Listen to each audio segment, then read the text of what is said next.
Okay, I've finished the flat floor pan. Today is a beautiful sunny day, as you can see. I was going to test it, do heat temperature testing, but I decided not to because I want to get on and clean my engine up. As you can see, it's dusty, it's all cracking off, the paint that was put on there, so I'm going to get it powder coated. I'm not going to crackle finish paint it as it should be, because crackle finish, it's a pain to clean anyway, so I'm just going to get it smoothly done in red, maybe a satin finish red, and then it'll be easier to keep clean, because I use this car a lot, so I don't want to have a high maintenance job here. I tend to, when I'm taking things off, I tend to mark them with bits of tape. You don't have to write what's on them, but if you mark them, you can instantly see when it's off. Okay, so I've got a vacuum hose here. Sometimes I even tape it to part of the bodywork. So that's the vacuum hose that goes to the ECUs. This bit's going to be like watching paint dry, but at least it's a reference, if nothing else. At some stage I've got to renew these hoses. One could argue that if they're connected to the plenum, they haven't got liquid going through them, so they're not going to take such a hammering. Also, putting the tape on stops the Jubilee clips falling off. And a little baby there. What's that? Look, that's held on a little tiny weeny Jubilee clip. You always find when you do jobs like this, I mean, my intention is just get this powder coated. I'll probably end up doing a lot more. While you're in there, you kind of get carried away, or at least I do anyway. The next thing I want to do is get this throttle body off without disturbing without disturbing it too much. I will have a video that's quite interesting. It's like a funky little thing. It looks like it unscrews. Yeah, it does. Look at that. That's rather nice. I like that. It's got a split pin in, and you just unscrew it to release it. What a lovely little idea. I rather like that. So that's rather nice, and then you put a split pin in to hold it. That's great. It's great the things that different people come up with. I expect Mario did that one, and his lunch break. So I don't lose it, I just put a little split pin back on there, like that. There we go. So that's there. Technically you shouldn't reuse split pins, but it's hardly a crucial component. So the next thing is I'm just going to undo that little pipe down there. Just so you can see that. And a little vacuum hose under there as well. I'm not cheating, guys. I just don't want to bore you watching things that are pretty obvious. But to get this off, to get this pipe off, you have to undo it from the bottom first and then pull it from the top. Okay, so at least you know that one. I'm going to just put some paper in there to stop anything going in there. So the next thing is to take this off, because it's got a fuel line attached to it. So sorry, it's a sensor.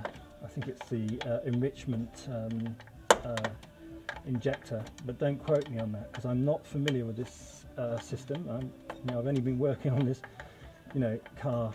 I've only had this car a year, so there's a lot of things I don't know. All the cars I've ever had have been carburetted. The Aston V8, even the Lamborghini Countach, the Lamborghini Yarima, and all the others, and even my Lotuses are carburetors.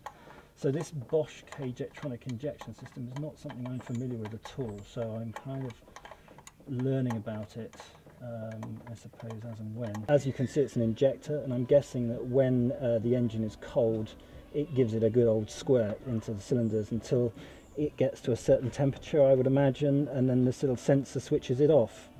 So I just pop some tape around it, stop any foreign bodies going down in the tube at all. The injector, I think I'll just put a bit of tape on that as well. Right guys, I've been slowly sort of working my way round, and I've been saving the best to last. There's a nut there. I have no idea how I'm going to get that off. I'm going to have to really think about that because the injector and everything's in the way. But oh look, it comes out. Oh, that's a bit worrying, isn't it? Bloody hell. Okay, that's not very good. Sure that's not supposed to do that. Oh, look at that. Good heavens. Well, there you go. It's amazing what you find when you start to fiddle around with things, isn't it? That's rather worrying. Okay, well, we'll come back to that in a minute. A mirror. I've got a mirror, and I'm looking down the back there to see what other nuts need to be undone. it's a great way of doing things. Obviously it's pretty damn obvious, but there you go, I can see quite clearly now. There's one here and there's one there that need undoing, so I shall get in there with the spanner. I've taken my gloves off because you know, sometimes you just can't feel anything when you've got a rubber on. Right guys, I've been round the back there, and try as I might, I cannot get a spanner onto this. So I've got one of my cheap spanners and I'm about to turn a cheap spanner into a hero spanner. Now this wall here is too thick and it will not go up against the plenum chamber. The gap between the plenum chamber and the nut is too narrow, so I'm just going to grind it down until it fits, and that will be my Ferrari plenum chamber removal spanner. Right, let's try that. Oh, there, straight on, look at that. There you go. See, so sometimes you have to make and adapt little tools to suit your needs, and go from there. Isn't it funny what things you discover when you start fiddling around? I mean, I always thought the injectors looked pretty solid, you know. Can't say I've ever gone around wiggling them, but I probably will now. Okay, ladies and gentlemen, using my hero spanner, my little hero spanner, which is looking very thin now, but does the job because the nuts are not very tightly done up. I've now loosened all of this, and I can just lift it off, hopefully. Being careful with the rubber gasket, I don't want to damage that, because I want to reuse it, and obviously make sure that you don't drop anything down the plenum chamber, down the intakes. Okay, well that allows me to get to everything a lot better. And I can hopefully find this bloody water leak, which is coming from around here somewhere, one of these pipes, so I'll have to just undo these pipes, move them out the way, block these with paper, stop anything falling down. Loose injector, that's going to make that cylinder run lean, isn't it? Fortunately it was sealed up, so it's been pushed in, it's, you know, but maybe the spanner near it, wiggling it around a bit, has loosened it, and the rubber's perished with time. Look, that, I don't even know if that's standard, look at that, that's some kind of a rubber O-ring on there that doesn't look, it's blue. Here's a little something for you guys to think about when you remove these. There are little spaces here that only allow the gaskets to crush to a certain depth. So when you lift this off, that could fall down your plenum chamber and into your engine. I'm not sure what these are made of, whether they're magnetic, but one hopes they are, because if they were to fall into your engine, and if you had a valve open, would it go in through the valve? Probably wouldn't fall into the engine, because the valves don't open as much as that is wide, so I'm sure it would just get jammed. However, you would have to fish it out with a magnet or something, but you want to count them in and count them out, so make sure that you have 8 of them.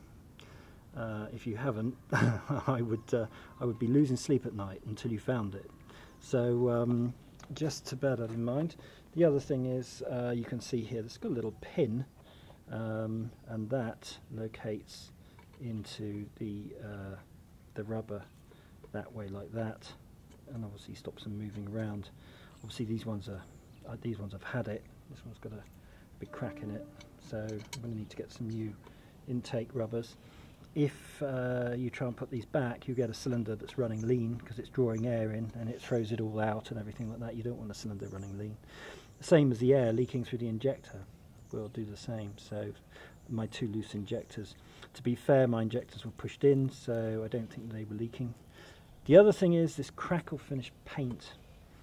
Looks all sexy when it's new, but I'm not going to do that. I like to keep things original, but I'm not, in this case, going to use a crackle finish, because it's a pain to keep clean. Look at it. You know, I want something that wipes off, so I'm going to do mine satin, and I'm going to powder coat it, because powder coating, it sticks like stove paint, you know, on an Arga or something like that. There's no way it's coming off. So yeah, I'm going to go, because I use a car regularly, I'm just going to go for something that's going to look nice and it's going to last. So here, having obviously checked that you haven't, for God's sake, don't drop anything down here. If you can, if you have, don't, but if you have, you can get a little magnet and fish it out, but carefully lift the plenum chamber off. When I put my plenum chamber back on, those inserts, I'm going to glue them to the threads, so that if I ever take the plenum chamber off, they are glued to the threads and they cannot fall in, because that's just a really, really dozy way of doing things. It's just asking for trouble. Anyway, that said, bung these up, because you don't want any foreign bodies in there, or any native ones for that matter, and that is that. Anyway, so the next thing is to suss out what's going on with all this pipe work, where it all goes to, and how we can find out where this leak is coming from, this water leak that's in the centre, and the oil leak that's also in the centre. It's actually quite a handsome motor once the big old plenum chamber is off there. You imagine, 8 little gluggers on the top there, lovely. If you had 4 twin choke carbs on there with T-strainers, it would look absolutely fantastic. But very tempting, isn't it? But no, I'll keep it standard. But yes, it is very tempting. I do like carburetors. So I'm going to just remove this breather pipe, which runs through the centre. It basically runs through the centre there. So I've basically just got to dismantle all of this stuff. Look at the gloves. I've just put those on and they've gone through. I think it'd be better off with washing up gloves. So I'm just going to pull this through like that and gradually strip this down until I can see everything, and start to make some sort of sense of it, really. Just so you know, I'm still marking things up. Vacuum, obviously, to the breather, crankcase breather, I think. Oh no, where's that going? Oh, it's the airbox. Yeah, sorry, from the crankcase. So basically, it's going into the airbox. It's part of the emissions recirculating system. There's 2 pipes here which I pulled off. There's a little tiny sly vacuum pipe which is connected to, looks like it's connected to this unit here. But anyway, I'm going to take the end up. I don't want anything going in there. So I'm just going to take the end across like that, and it's almost like a little flag on it. And I shall do the same with this one, which goes on the plenum, of course, that we took off. So that's that. That was that unit that was screwed to the plenum chamber that had the cold start injector on it. It has a pipe on here, and the Jubilee clip is absolutely had it. I'm pointing to it with my little finger because the camera's in the way. That pipe runs right the way across the engine, and then it runs right the way around the back there. So I'm going to disconnect it, just so you can see where that goes. That pipe is coming out from under that unit there, and I'm just going to plug it back in to the cold start unit so I know exactly what it does.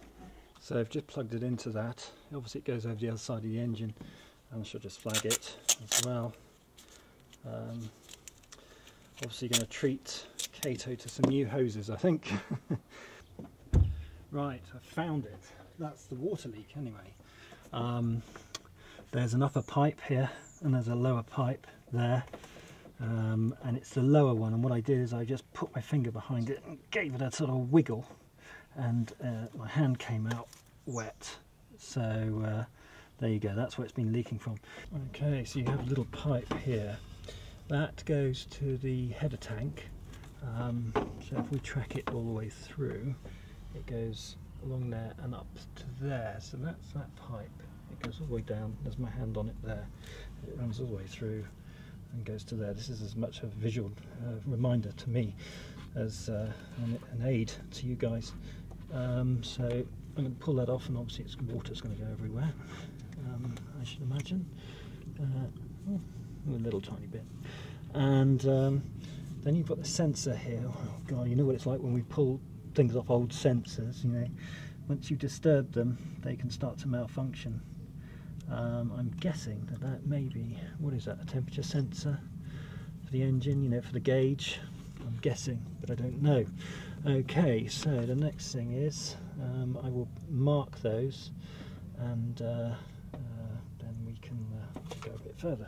I've taken the pipe and the wire together that go on here, and now I'm going to undo this and get this out of the way so I can access the pipe below and also clean it all up, because this corrosion that you get here, this aluminium kind of corrosion oxide, it becomes porous and water gets past it and then starts to leak. So you've got to get rid of it all, and then you get a good seal again. Right, so this is where you can open up a can of worms if you're not careful. There's a stud that goes into aluminium. It's 30 years old, and it's got hot and cold with water around it and God knows what, and it's rusty. The nut's not going to come off. It's going to take the stud out with it. When it takes the stud out with it, so I can get it on the camera, when it takes the stud out with it, you know, it's going to give the aluminium a bit of grief perhaps. So the trick is, and this is where it's just down to luck really, I put penetrator fluid on it, but that's not going to go into the aluminium. You undo it a bit, feel it tighten up, and then do it up again. Undo it a bit, feel it tighten up, do it up again. And you just keep doing that. I don't know if you can see me doing that. So undo it a few turns until it tightens up, and then do it up again. And that kind of clears the thread. If you try and undo it, you can strip it. That said, you know, I'm being very careful here, but there's no bloody guarantee that I'm not going to strip this out, and then I'm going to get into helicoiling and all sorts of horrible things. Yeah, the stud's coming out, you see. What it looks like. Well, it looks okay. Hard to tell, but you've just got to go careful, you know, otherwise you can, you know, create a whole load of trouble. Okay guys, 3 down, 1 to go. This one is being a swine.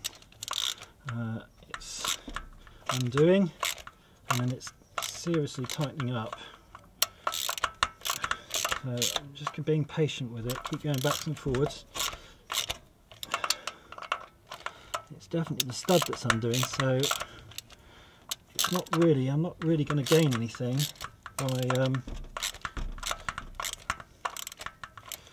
you have to try and just give it a little bit more each time and feel it. Don't, again, like I keep going on about it, don't force it, just feel it. It is coming. As you can see, I'm going around more and more times, but you can see how many times I've got to undo it. The thing to do it, there you go. Once it's free, it's okay. You have to figure out how much torque would you put into it if you were doing it up. So when you're undoing it, don't give it any more than you would when you were doing it up, if that makes sense. So that way you know you're not going to overstress anything and strip the thread. As it turns out, the nut came off. God, I hate mild steel. Look at that. It just rusts itself to this. Stainless, not a problem. Get stainless on there. That's what I'm going to put back on. Stainless steel, and it won't do this again. Mind you, when did this go on here? 30 years ago, perhaps? Who knows? Maybe it wasn't as long ago as that. Judging by how all the rubbish flies around this engine bay, it's probably only put on 5 years ago. I'm joking. So I suppose the question on everybody's lips is, could I fix that pipe, that water pipe, knowing, you know, which one it was, and not done all of this? Well, the answer is yeah, of course I could.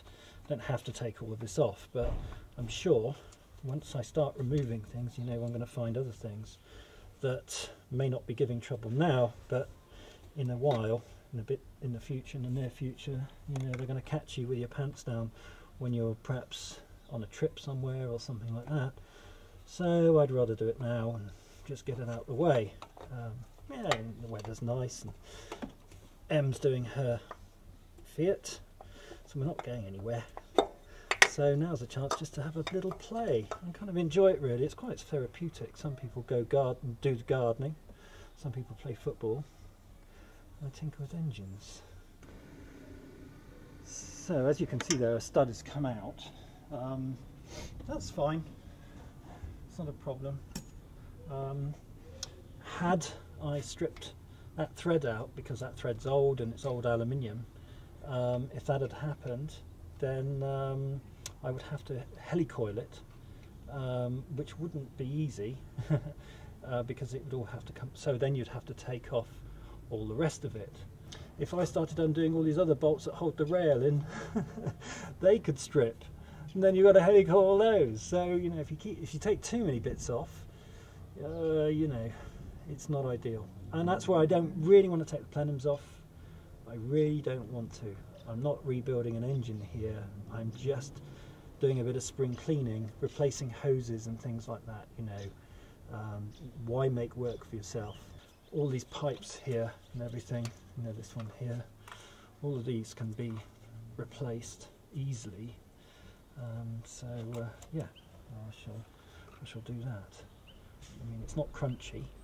That's a way to tell. If you squeeze it and it goes crunchy, crunchy, then it's had it. But look at that; it's all kind of swollen and stuff like that. It's on its way. Oh look, there you go, cracking it.